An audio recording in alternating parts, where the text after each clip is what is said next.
Beberapa waktu lalu, kita dikejutkan sama berita penangkapan pelaku love scam di Sleman.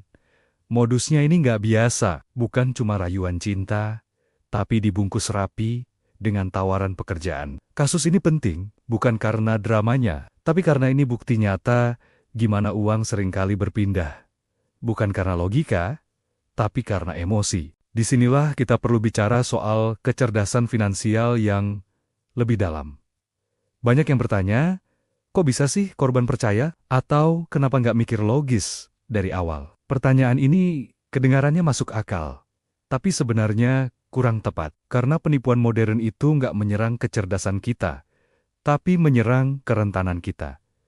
Coba deh, kita bedah polanya. Hampir selalu sama. Dimulai dari harapan, ada janji pekerjaan. Terus, komunikasi yang intens dan perhatian yang konsisten.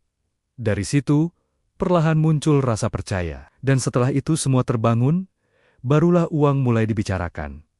Jadi, uang itu bukan pintu masuknya. Pintu masuk utamanya adalah emosi. Nah, di titik ini, kita perlu mendefinisikan ulang apa itu kecerdasan finansial. Banyak orang mikir, kecerdasan finansial itu ya soal bisa menabung, bisa investasi, bisa hitung untung rugi. Padahal, itu semua baru kulitnya. Kecerdasan finansial yang sesungguhnya adalah kemampuan kita untuk mengenali kapan emosi sedang mengambil alih keputusan finansial kita. Dalam kasus love scam seperti ini, korban seringkali berada dalam kondisi yang rentan. Misalnya, lagi butuh banget kerja, lagi tertekan masalah ekonomi, atau mungkin sedang mencari validasi dan rasa aman. Dalam kondisi seperti itu, logika kita nggak hilang kok.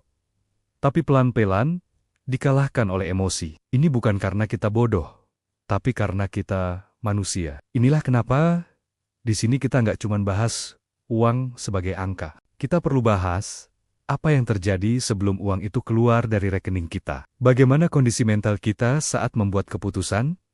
Apa pola emosi yang sering berulang? Karena uang itu selalu mengikuti arah keputusan.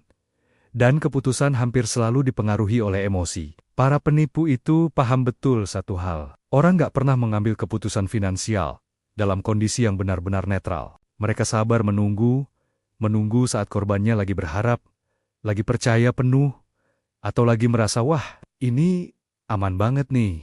Dan di momen itulah, uang berpindah tangan dengan sangat mudah. Pelajaran penting dari kasus ini bukan cuma sekadar hati-hati penipuan ya, tapi lebih dari itu. Pertama, sadari kondisi diri kita sendiri saat mau mengambil keputusan besar. Kedua, jangan pernah membuat keputusan finansial penting saat kita sedang terdesak atau panik. Ketiga, pahami bahwa rasa aman yang palsu itu bisa jauh lebih berbahaya daripada ancaman yang terlihat jelas. Jadi, kecerdasan finansial itu bukan cuma soal bagaimana mengelola uang saat kondisi kita lagi tenang dan stabil, tapi yang lebih penting, bagaimana kita menjaga akal sehat saat emosi kita sedang diuji habis-habisan. Kalau kamu pernah merasa terlalu gampang percaya sama orang, terlalu berharap tinggi, atau terlalu ingin cepat-cepat keluar dari masalah ekonomi, itu bukan aib. Itu adalah sinyal. Sinyal bahwa kondisi emosional kamu sedang tidak netral